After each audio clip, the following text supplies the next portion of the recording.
ഭട്ടൂരയൊക്കെ നമ്മൾ റെസ്റ്റോറൻറ്റിൽ പോയിട്ടാണ് നമ്മൾ സാധാരണ കഴിക്കാറുള്ളത്. വീട്ടിൽ നമ്മൾ അങ്ങനെ അധികം ഉണ്ടാക്കാറില്ല. പക്ഷേ വീട്ടിൽ ഭട്ടൂര റെഡിയാക്കിയിട്ട് എടുക്കാൻ വേണ്ടിയിട്ട് നല്ല എളുപ്പമാണ്. ആർക്കും റെഡിയാക്കിയിട്ട് എടുക്കുക, പ്രത്യേകിച്ച് വലിയ പണിയൊന്നുമില്ല, നല്ല ഈസിയാണ് റെഡിയാക്കിയിട്ട് എടുക്കാൻ വേണ്ടിയിട്ട്. പിന്നെ ഭട്ടൂരയുടെ കൂടെ നമ്മൾ കടയിൽ ചെന്ന് കഴിയുമ്പോൾ നമ്മൾ ഓർഡർ ചെയ്യുക ചോലെ ഭട്ടൂര എന്ന് പറഞ്ഞിട്ടാണ് സാധാരണ നമ്മൾ ഓർഡർ ചെയ്യുക. ചോലയെന്ന് വെച്ചിട്ടുണ്ടെങ്കിൽ അതിൻ്റെ കൂടെ നമുക്കൊരു കറിയും കൂടിയിട്ടുണ്ടാവും. നമ്മൾ വെള്ളക്കടല ഉണ്ടല്ലോ, കറുത്ത കടല വെച്ചിട്ട് ചെയ്യരുത്, വെള്ളക്കടല വെച്ചിട്ട് ഒരു കറിയും കൂടിയിട്ട് അതിൻ്റെ കൂടി ഉണ്ടാവും. അത് രണ്ടും കൂടിയിട്ട് നമ്മൾ കഴിക്കണം. അപ്പോഴായിരിക്കും നമ്മൾ ആ റെസ്റ്റോറൻറ്റിൽ ചെന്നിട്ട് കഴിക്കണം ശരിക്കുള്ള ടേസ്റ്റ് കിട്ടുക. അപ്പോൾ ആ വെള്ളക്കടലയുടെ ആ റെസിപ്പിയും കൂടിയിട്ട് ഞാൻ അപ്ലോഡ് ചെയ്യുന്നുണ്ട്. പക്ഷേ രണ്ട് വീഡിയോ ആയിട്ടാണ് ചെയ്തത്. അപ്പോൾ 2 വീഡിയോ നിങ്ങൾ കണ്ടു നോക്കാം. എന്നിട്ട് രണ്ടും കൂടിയിട്ട് ട്രൈ ചെയ്യണം കേട്ടോ. കാരണം രണ്ടും കൂടിയിട്ട് ഇങ്ങനെ മിക്സ് ചെയ്ത് കഴിക്കണം. അപ്പോൾ നല്ല ടേസ്റ്റ് ആയിരിക്കും കഴിക്കാൻ വേണ്ടിയിട്ട്. അപ്പോൾ നിങ്ങളെല്ലാവരും ട്രൈ ചെയ്ത് നോക്കാം. ട്രൈ ചെയ്ത് നോക്കിയിട്ട് ഫീഡ്ബാക്ക് പറയാൻ വേണ്ടിയിട്ട് മറക്കരുത്. പിന്നെ നിങ്ങളെല്ലാവരും സുഖമായിട്ടിരിക്കുന്നത് വിചാരിക്കണം. ഇവിടെ ഞങ്ങളെല്ലാവരും സുഖമായിട്ടിരിക്കണം. അപ്പോൾ ഈ നമുക്ക് ഒട്ടും സമയം കളയേണ്ടതിന് നമ്മുടെ ഭട്ടൂര നമുക്ക് റെഡിയാക്കിയിട്ട് എടുക്കാം. നമ്മൾ ഭട്ടൂര റെഡിയാക്കാൻ വേണ്ടിയിട്ട് പോവാണ്. അപ്പോൾ ഭട്ടൂര റെഡിയാക്കാൻ വേണ്ടിയിട്ട് ഫസ്റ്റ് നമ്മൾ എന്താ ചെയ്യുന്നത് വെച്ചിട്ടുണ്ടെങ്കിൽ റവ 1 കപ്പ് മൈദപ്പൊടിയാണ് ഞാൻ എടുക്കുന്നത്. അപ്പോൾ 1 കപ്പ് മൈദപ്പൊടിക്ക് 1 ടേബിൾ സ്പൂൺ റവ. അത് കുറച്ച് വെള്ളം ഒഴിച്ചിട്ട് ഫസ്റ്റ് നമുക്കൊന്ന് കുതിരാൻ വേണ്ടിയിട്ട് വയ്ക്കാം. ഇത് ഞാനിവിടെ വറുക്കാത്ത റവേനെ എടുത്തേക്കുന്നത്. വെള്ളം എന്തോരാന്ന് വെച്ചിട്ടുണ്ടെങ്കിൽ ഇതൊന്ന് കുതിരാൻ ആവശ്യത്തിനുള്ള വെള്ളം ചേർക്കാം. ഇച്ചിരി വെള്ളം കൂടുതൽ ചേർക്കാം, കാരണം ഈ റവ ഒന്ന് കുതിർന്നു വരുമല്ലോ. ഏകദേശം ഒരു 3-3.5 ടേബിൾ സ്പൂൺ വെള്ളം ഉണ്ടാവും. അപ്പോൾ ഇതാണ്ട് നീക്കി വയ്ക്കാം. അപ്പോൾ ഇനി ഭട്ടൂര റെഡിയാക്കാൻ വേണ്ടിയിട്ട് ഞാനിവിടെ 1 ഗ്ലാസ് മൈദപ്പൊടി എടുത്തിട്ടുണ്ട്. മൈദപ്പൊടി അല്ലെങ്കിൽ ഓൾ പർപ്പസ് ഫ്ലോർ ആയിരുന്നാലും കുഴപ്പമില്ല, രണ്ടും സെയിം തന്നെയാണ് കേട്ടോ. നമ്മുടെ ഇന്ത്യയിൽ മാത്രമേ മൈദപ്പൊടി എന്ന് പറഞ്ഞിട്ട് കിട്ടുള്ളൂ. ഇന്ത്യയിൽ നിന്ന് പുറത്തേക്ക് പോയിട്ടുണ്ടെങ്കിൽ മൈദപ്പൊടിനെ ഓൾ പർപ്പസ് ഫ്ലോർ എന്ന് പറഞ്ഞിട്ടാണ് കിട്ടുക. അപ്പോൾ അത് ഏതായിരുന്നാലും കുഴപ്പമില്ല. അപ്പോൾ 1 ഗ്ലാസ്സാണ് എടുത്തേക്കുന്നത്. അപ്പോൾ നിങ്ങൾ 250 ml മെഷറിംഗ് കപ്പിൽ എടുക്കാമെന്ന് വെച്ചിട്ടുണ്ടെങ്കിൽ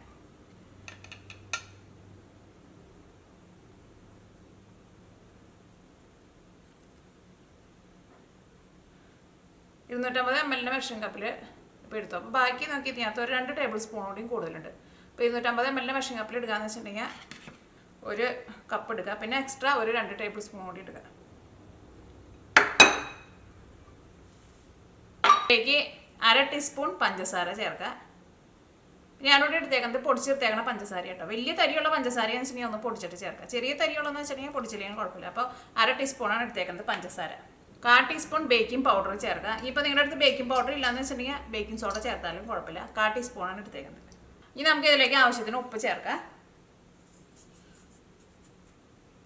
അതിലേക്ക് ഒരു 2 വലിയ നുള്ള് ഇതേപോലെ ഇങ്ങനെ എടുത്തിട്ട് ചേർത്തിട്ടുണ്ട്. ഇതെല്ലാം കൂടിയിട്ട് ഫസ്റ്റ് നന്നായിട്ടൊന്ന് മിക്സ് ചെയ്യുക. ഇനി ഇതിലേക്ക് നമുക്ക് തൈരും ചേർക്കണം, പിന്നെ നമ്മൾ കുതിർത്തി വെച്ചേക്കണ റവയുണ്ടല്ലോ, ആ റവയും കൂടിയിട്ട് ചേർക്കണം.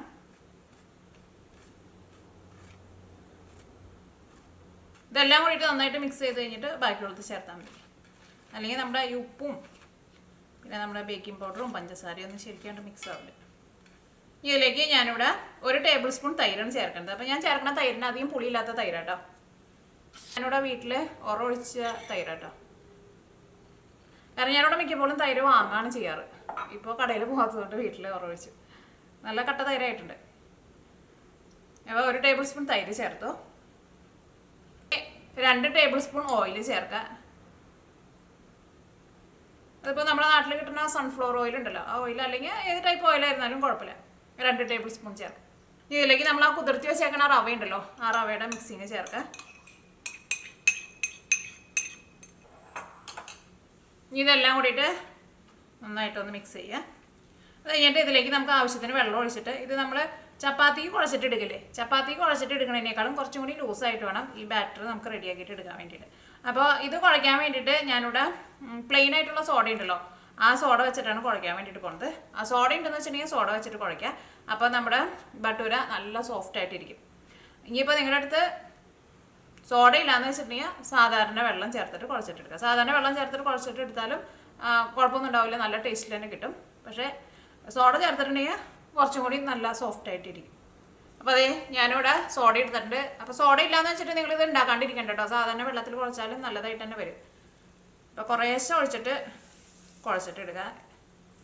ഇത് ഇങ്ങനെ ഫ്ലേവറുള്ള സോഡയല്ല കേട്ടോ, പ്ലെയിൻ ആയിട്ടുള്ള സോഡയുടെ, നമ്മൾ നാരങ്ങ കുടിക്കാൻ വേണ്ടിയിട്ട് നാട്ടിലെടുക്കുന്ന സോഡ ഉണ്ടല്ലോ, ആ സോഡ.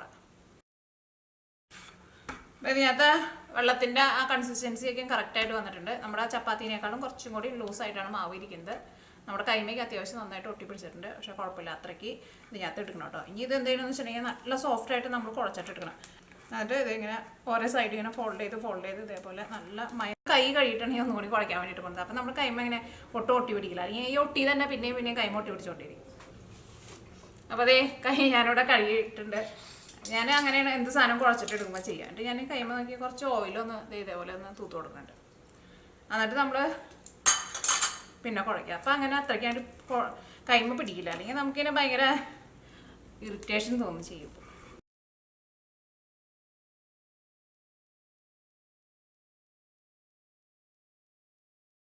കുറച്ച് ഓയിൽ നോക്കി ഇതേപോലെ ഒന്ന് തൂത്ത് കൊടുക്കുക. ഇതൊരു അരമണിക്കൂർ റെസ്റ്റ് ചെയ്യാൻ വേണ്ടിയിട്ട് വെക്കാം. അത് കുഴച്ച് വെച്ചിട്ട് ഒരു അരമണിക്കൂർ കഴിഞ്ഞിട്ടുണ്ട്. 1 മണിക്കൂർ വരെ വെച്ചിരുന്നാലും കുഴപ്പമില്ല കേട്ടോ. പക്ഷേ കുറേ നേരം വെക്കരുത്, അപ്പോൾ നമ്മുടെ മാവ് പുളിച്ച് പോകും. ഇപ്പോൾ നോക്കി നമ്മുടെ മാവ് ഒന്നിരുന്നിട്ട് ഒന്നുകൂടി നല്ല സോഫ്റ്റായിട്ട് വന്നിട്ടുണ്ട്. കണ്ടേ, ഈ മാവ് നമുക്ക് ഒന്നും കൂടി ഒന്ന് കുഴയ്ക്കാം. അപ്പോൾ നമ്മൾ ഏറ്റാദ്യം വെച്ചിരുന്ന പോലെയല്ല കേട്ടോ, നമുക്ക് ആ മാവ് കുഴയ്ക്കുമ്പോൾ നല്ല സോഫ്റ്റായി പോലെ തോന്നും. ഇനി ഒരുപാട് അങ്ങോട്ട് പരത്തിയിട്ടിട്ട് കുഴക്കണ്ട. അതേപോലെ ജസ്റ്റ് ഒന്ന് പരത്തിയിട്ട് അങ്ങോട്ട് കുഴച്ചിട്ടെടുത്താൽ മതി. ഇനി ഇതിൽ നിന്ന് നമുക്ക് ഓരോ ചെറിയ ഉരുളയാക്കിയിട്ട് എടുക്കുക. നമ്മുടെ പൂരിയുടെ പോലെ അത്രയ്ക്ക് ചെറുതാക്കിയിട്ട് എടുക്കണ്ട, അതിലും ഒരു പൊട്ടിക്ക് വലുതാക്കിയിട്ട് എടുക്കുക. ഇത് നമുക്ക് ഇഷ്ടമുള്ള ഷേപ്പിൽ എടുക്കുക. നമ്മൾ റെസ്റ്റോറൻറ്റിലേക്ക് ചെല്ലുമ്പോൾ ചിലപ്പോൾ നമുക്ക് വലിയ ഭട്ടൂര കിട്ടും. അപ്പോൾ അതനുസരിച്ചിട്ടുള്ള വലിയ പാനായിരിക്കണം കേട്ടോ നമ്മുടെ. കാരണം ഇത് ഓയിലിൽ നന്നായിട്ട് മുങ്ങി കിടക്കാൻ വേണം. പിന്നെ ഇത് നമ്മൾ പരത്തിയിട്ട് എടുക്കുമ്പോൾ സാധാരണ നമ്മൾ ചപ്പാത്തിക്ക് പരത്തുമ്പോൾ പൊടി വെതറി കൊടുത്തിട്ടല്ലേ പരത്തിയിട്ട് എടുക്കുന്നത്. പക്ഷേ ഇത് നമ്മൾ പരത്തുമ്പോൾ ഓയിലിൽ ജസ്റ്റ് ഒന്ന് പതുക്കെ ഒന്ന് മുക്കിയിട്ട് പരത്തിയിട്ട് എടുക്കുക. കാരണം പൊടിയിൽ മുക്കിയിട്ട് നമ്മൾ പരത്തുമ്പോൾ നമ്മുടെ ഈ മാവിന് നമ്മുടെ പരത്തി എടുത്ത് കഴിയുമ്പോൾ അതിന് കുറച്ചുകൂടി കനം വരും. അപ്പോൾ അത് ചിലപ്പോൾ അത്രയ്ക്കാണ്ട് സോഫ്റ്റായിട്ട് അങ്ങോട്ട് പൊന്തി വരില്ല. അപ്പോൾ ഇതിൽ നിന്ന് നമുക്ക് ഓരോ ഉരുളയാക്കിയിട്ട് എടുക്കാൻ. ഫസ്റ്റ് നിങ്ങൾ ഒരെണ്ണം എടുത്തിട്ട് ഉണ്ടാക്കി നോക്കാം. അപ്പോൾ നിങ്ങൾക്ക് എടുക്കണ വലിപ്പം അറിയാൻ വേണ്ടിയിട്ട് പറ്റും. ഇത്രയ്ക്കുള്ളത് തന്നെ എടുത്തേണ്ടത്. ഇപ്പോൾ മാവ് കണ്ടില്ല, ഇതേപോലെ നല്ല സോഫ്റ്റായിട്ട് വരണം കേട്ടോ മാവ്. എന്നിട്ട് മാവ് കയ്യിൽ വെച്ചിട്ട് ഒന്നുകൂടി ഒന്ന് ഉരുട്ടാം.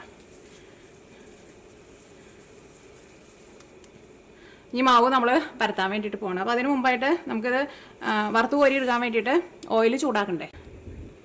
നമുക്ക് ഓയിൽ ഫസ്റ്റ് ചൂടാക്കാൻ വേണ്ടിയിട്ട് വയ്ക്കുക. കാരണം ഇത് ഇടുമ്പോൾ ഒരു കാര്യം പ്രത്യേകം ശ്രദ്ധിക്കുക, ഓയിൽ നന്നായിട്ട് തിളച്ച് നല്ല ചൂടിലിരിക്കണം. ആ ചൂടിൻ്റെ ശക്തി കൊണ്ടായിരിക്കും നമ്മുടെ ഈ ഭട്ടൂര നന്നായിട്ട് പൊന്തി വരാം. ഓയിലിന് അത്രയ്ക്ക് ചൂടില്ലാന്ന് വെച്ചിട്ടുണ്ടെങ്കിൽ നമ്മുടെ ഭട്ടൂര പൊന്തി വരില്ല.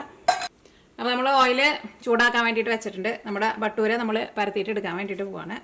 അപ്പോൾ ഞാനിവിടെ ചപ്പാത്തി പരത്തണ ഇത് വെച്ചിട്ടാണ് ചെയ്യുന്നത്. ഇത് തന്നെ വേണമെന്നില്ല കേട്ടോ, ഫ്ലോർമിട്ടിട്ടും ചെയ്യാം. എന്നിട്ട് ഞാനിവിടെ ഈ ഉരുളി എടുത്തിട്ട് ജസ്റ്റ് ഇതേപോലെ ഇങ്ങനെ ഓയിലൊന്ന് മുക്കുന്നുണ്ട്. ഒരു സൈഡ് മാത്രം ഒന്ന് മുക്കിയാൽ മതി. ഈ ഓയിൽ ഇതിൻ്റെ എല്ലായിടത്തും ഒന്ന് ആയിക്കോട്ടെ കേട്ടോ. കാരണം നമ്മൾ പരത്തി എടുത്ത് കഴിയുമ്പോൾ ഇതൊന്നും നീണ്ടു പോകില്ല. അപ്പോൾ നമുക്കത് എടുക്കാൻ വേണ്ടിയിട്ട് ചിലപ്പോൾ അല്ലെങ്കിൽ പാടായിരിക്കും, ഒട്ടി പിടിച്ചിരിക്കും. പിന്നെ അത് നമ്മൾ പരത്തിയിട്ട് എടുക്കുമ്പോൾ ഭയങ്കര നൈസായിട്ട് പരത്തരുത്. അങ്ങനെ നൈസായിട്ട് പരത്തിയിട്ടുണ്ടെങ്കിൽ എന്താ ഉണ്ടാകുമെന്ന് വെച്ചിട്ടുണ്ടെങ്കിൽ ചെറിയൊരു ഓട്ട വന്നാൽ മതി, നമ്മുടെ ഭട്ടൂര പൊന്തി വരില്ല. കാരണം ഈ മാവ് ഭയങ്കര സോഫ്റ്റായിട്ടാണല്ലോ ഇരിക്കുന്നത്. അപ്പോൾ ഒരു ഇച്ചിരി കനം, ഭയങ്കര കനമല്ല, പക്ഷെ നമ്മൾ ഇങ്ങനെ പരത്തി ഭയങ്കര കനം കുറച്ചിട്ടാണ് കൊണ്ടുപോകേണ്ടത്. അപ്പോൾ എന്തായാലും നമ്മൾ ഓയിലിലേക്കാണ്ട് എടുത്തിടുമ്പോൾ തന്നെ എവിടെയെങ്കിലും ചെറിയൊരു കുഞ്ഞൊരു ഹോള് മതി. അപ്പോൾ പിന്നെ ഭട്ടൂര പൊന്തില്ല. അത് ഭട്ടൂര മാത്രമല്ല കേട്ടോ, പൂരി ആയിരുന്നാലും എല്ലാം എന്തായിരുന്നാലും അങ്ങനെയാണ്. ചെറിയൊരു ഓട്ടം വന്നിട്ടുണ്ടെന്ന് വെച്ചിട്ടുണ്ടെങ്കിൽ പിന്നെ അത് പൊന്തില്ല. ഇത് നമ്മൾ പരത്താൻ വേണ്ടിയിട്ട് പോവാണ്. അപ്പോൾ ഇതേപോലെ നമ്മൾ ഇങ്ങനെ അടുപ്പിൻ്റെ അടുത്ത് കൊണ്ടെന്ന് വെച്ചിട്ട് ഇങ്ങനെ പരത്തിയാൽ മതി. അപ്പോൾ നമുക്കണ്ട് പരത്തി ഇടാനായിരുന്നാലും എളുപ്പമായിരിക്കും. പിന്നെ ഇത് പെട്ടെന്ന് നമുക്ക് കണ്ട് മുരിഞ്ഞ് കിട്ടുകയും ചെയ്യും. കാരണം ഇത് നമ്മൾ നല്ല തീ കൂട്ടിയിട്ടിട്ടാണ് ഇത് നമ്മൾ മുരിച്ചിട്ട് എടുക്കുക, ഓയിലിട്ടിട്ട്. ഇതിനാണ് കറക്റ്റ് ഇങ്ങനെ ചപ്പാത്തിയുടെ പോലെ അത്രയ്ക്ക് ഇങ്ങനെ റൗണ്ട് ഷേപ്പൊന്നും വേണമെന്ന് നിർബന്ധമില്ല കേട്ടോ.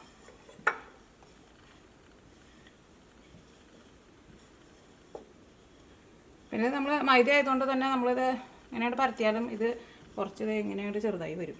ഇത് കുഴപ്പമില്ല. നോക്കി അപ്പോൾ ഇതേപോലെ ഇങ്ങനെ എടുക്കുക. ഇതിപ്പോൾ ഇനി ഒന്നും കൂടി നമ്മളിങ്ങനെ പരത്തി ഭയങ്കരമായിട്ട് കനം കുറയ്ക്കാൻ വേണ്ടിയിട്ട് നിൽക്കണ്ട. ഇനി നമ്മുടെ ഓയിൽ നന്നായിട്ട് ചൂടായിട്ടിരിക്കുകയെന്ന് നിങ്ങൾ പ്രത്യേകം ശ്രദ്ധിക്കുക. ഓയിലിന് ചൂടില്ലാന്ന് വെച്ചിട്ടുണ്ടെങ്കിൽ സാധനം പൊന്തില്ല. ഞാനിവിടെ ഓയിലിൻ്റെ തീ ഓണാക്കി വെച്ചിട്ടുണ്ടായിരുന്നു. പക്ഷേ ഞാൻ തീ ഒന്നുകൂടി ഹൈ ഫ്ലെയിമിലിട്ടിട്ട് ഒരു സെക്കൻഡും കൂടി ഒന്ന് വെയിറ്റ് ചെയ്യണം, നന്നായിട്ട് ചൂടാവാൻ വേണ്ടിയിട്ട്. ഓയിൽ നല്ല ചൂടുണ്ടോ നോക്കട്ടെ. ഒരു ചെറിയ കഷ്ണം മാവൊന്നും ഇട്ട് കൊടുക്കുക. അത് ഇട്ട വഴിക്ക് തന്നെ മുകളിലേക്ക് അങ്ങോട്ട് പൊന്തി വരണം, എന്നാൽ മാത്രമേ ഓയിൽ നന്നായിട്ട് ചൂടായിട്ടുണ്ടാവുള്ളൂ. അപ്പോൾ നമ്മുടെ ഓയിൽ നന്നായിട്ട് ചൂടായിട്ടുണ്ട്. ഇതാ നമ്മുടെ ഭട്ടൂര ഫ്രൈ ചെയ്യാൻ വേണ്ടിയിട്ട് പോവാണ്. അയ്യോ, വിട്ട വഴിക്ക് തന്നെ നമ്മളിത് ഇങ്ങനെ ഓയിലിൽ നന്നായിട്ട് ഇങ്ങനെ മുക്കി കൊടുക്കണം. അപ്പോഴായിരിക്കും ഇത് നന്നായിട്ട് കൊമ്പളച്ച് പൊന്തി വരാം. ഇതാ പൊന്തി വന്നിട്ടുണ്ട്.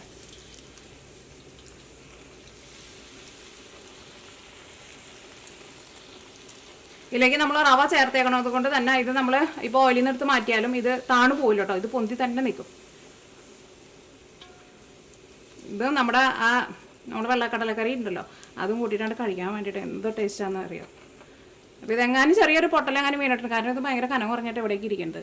ചെറിയൊരു കുഞ്ഞൊരു ഓട്ടം വന്നാൽ മതി, അപ്പോൾ അതങ്ങോട്ട് താണു പോകും. ശരിക്കും നമ്മൾ വിചാരിക്കുന്ന പോലെ നമുക്ക് മുരിഞ്ഞിട്ടില്ല.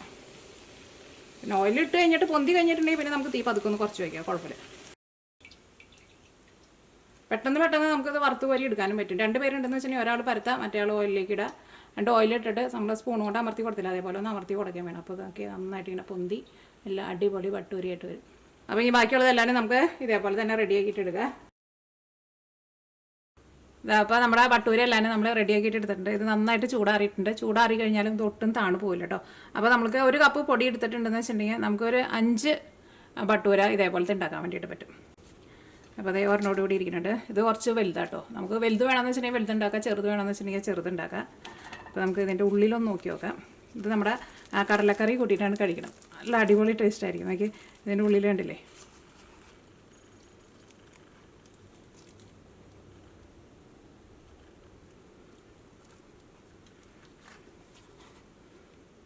ഇതിൻ്റെ ഉള്ളിലേക്ക് നമ്മൾ കടലക്കറി ഇടുക, എന്നിട്ട് ഒന്ന് അമർത്തിയിട്ട് കഴിക്കുക, അല്ലെങ്കിൽ കടലക്കറിയിൽ മുക്കിയിട്ട് ഇങ്ങനെ കഴിക്കാം. കാണുമ്പോൾ തന്നെ നമ്മുടെ വായിൽ വെള്ളം വരും.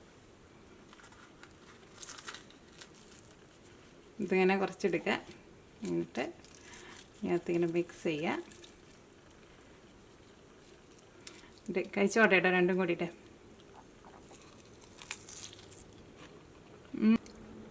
ഒന്നും പറയാനില്ല, ഈ കറിയും പിന്നെ നമ്മുടെ ഭട്ടൂര കൂട്ടിയിട്ട് കഴിക്കാൻ വേണ്ടിയിട്ട് അടിപൊളി ടേസ്റ്റാണ്. നമ്മൾ റെസ്റ്റോറൻറ്റിൽ പോയിട്ട് കഴിക്കണം സെയിം ടേസ്റ്റ് തന്നെ നമുക്ക് കിട്ടും. ഭട്ടൂര ആണെങ്കിലും നല്ല സോഫ്റ്റ് ആയിട്ട് ഇരിക്കണം, ഒരു പ്രത്യേക ഒരു ടെക്സ്ചറാണ്. നമ്മൾ പൂരി കഴിക്കുന്ന പോലെയല്ല കേട്ടോ, വേറൊരു ടെക്സ്ചറാണ്. അപ്പോൾ നിങ്ങളെല്ലാവരും ട്രൈ ചെയ്ത് നോക്കാം. ട്രൈ ചെയ്ത് നോക്കിയിട്ട് ഫീഡ്ബാക്ക് പറയാൻ വേണ്ടിയിട്ട് മറക്കരുത് കേട്ടോ. അപ്പോൾ ഈ നമുക്ക് നാളെ വേറൊരു പുതിയ റെസിപ്പി ആയിട്ട് വരാം. ഈ ലാസ്റ്റും കൂടി ഒന്ന് കഴിച്ച് തീർക്കട്ടെ.